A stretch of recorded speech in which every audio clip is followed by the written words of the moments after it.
Well, good day, YouTube.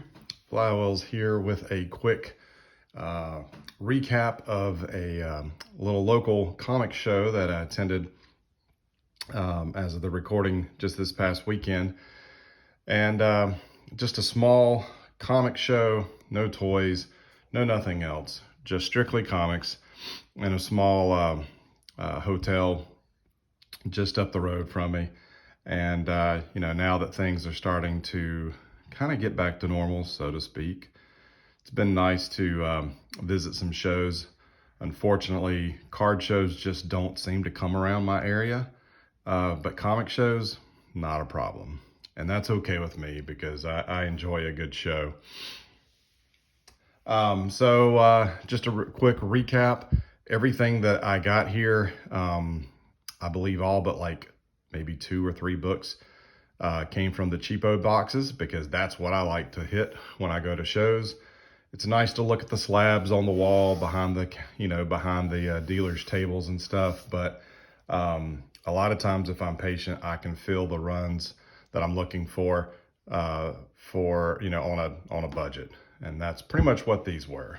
So starting off here, you can see we've got an issue of Amazing Spider-Man 677, which I was not collecting comics at all at this time. I believe this came out around the time that my first daughter was born.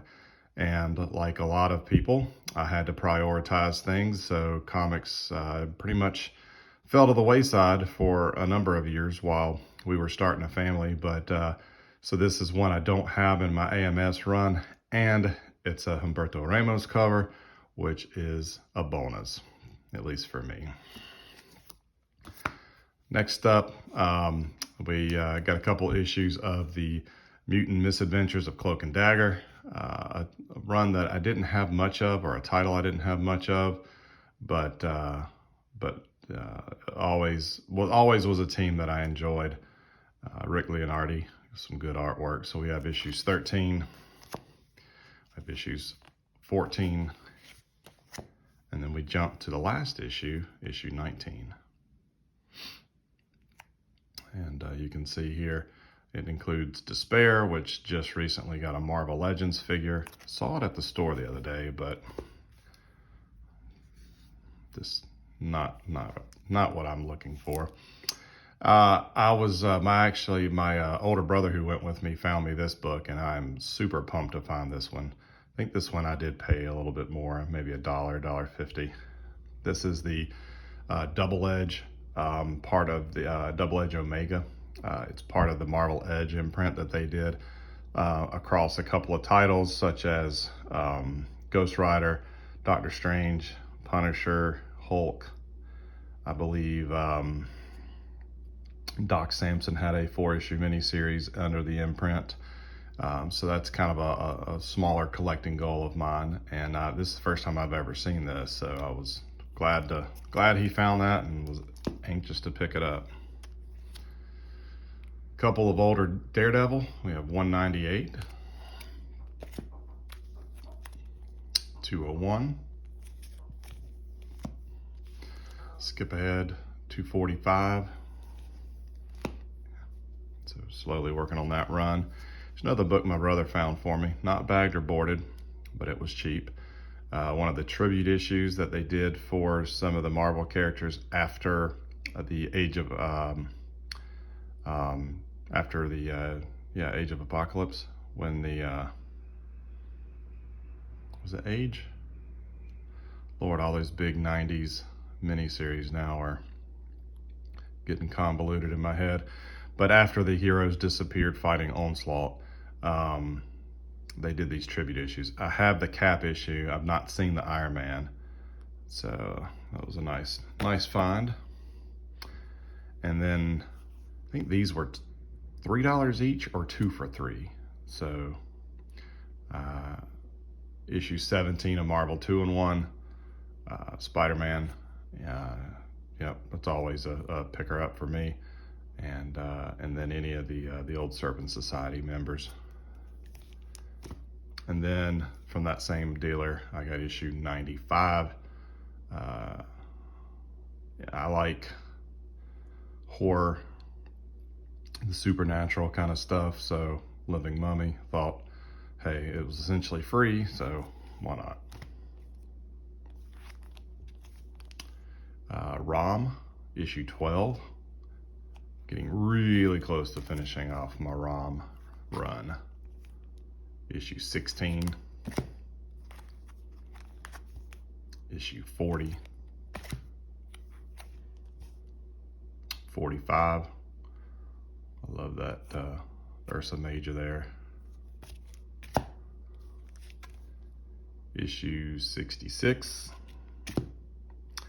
And then I think I'm only one issue away now of finishing out the Strange Tales series. And with Doctor Strange and especially with the upcoming movie, it seems like I don't see these in the cheapo boxes near as much as I used to. But I did find 2 issues that I needed. Issue 8 and issue 13. The Punisher and Power Pack, what a combination. And then one of the last tables we went to, we needed one more book to kind of get the 2 for $1 or whatever that the guy was doing.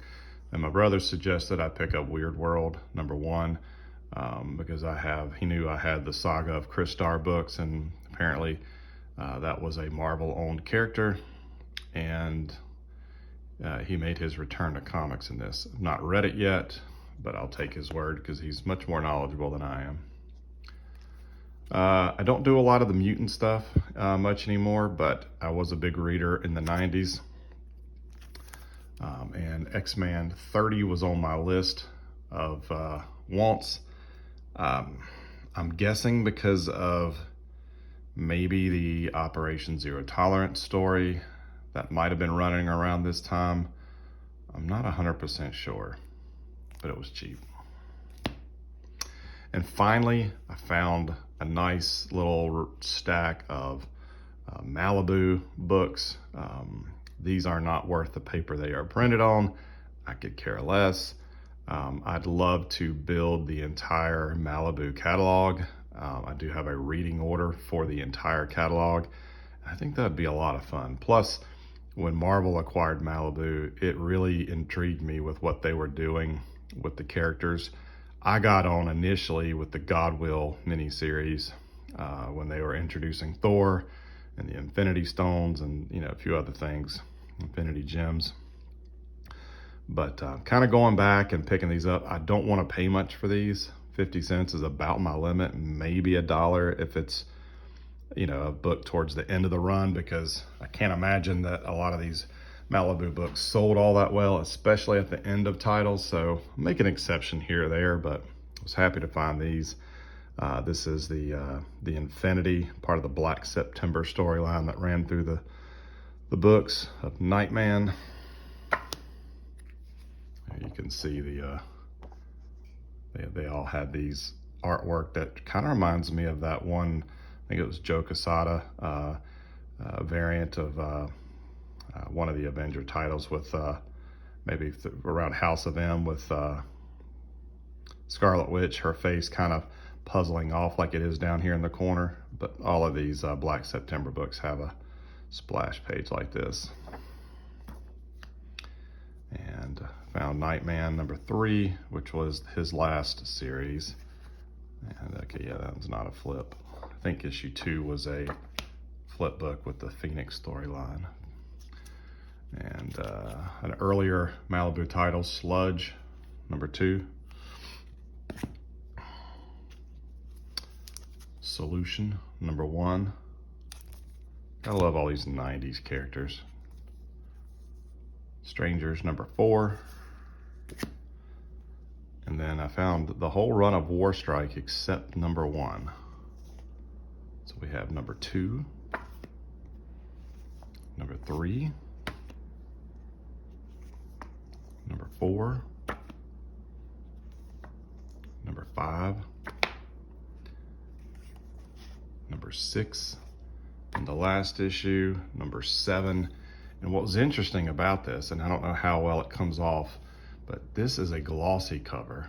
It's a different paper. It's a very glossy instead of your normal comic cover. And it was just this one issue. So it was strange. Like they changed it up, went to a nicer cover. I think the paper is the same. I think the interior is the same.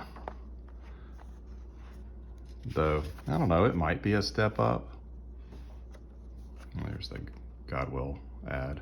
But yeah, it's kind of odd that this was the last issue and they upped the quality of the book itself. But nonetheless, super excited to find some things to fill in some holes, and without having to spend a lot either. So, you know, I get to hang out with my brother, have some fun without breaking the bank. And, you know, for me, that's what makes the hobby so much fun.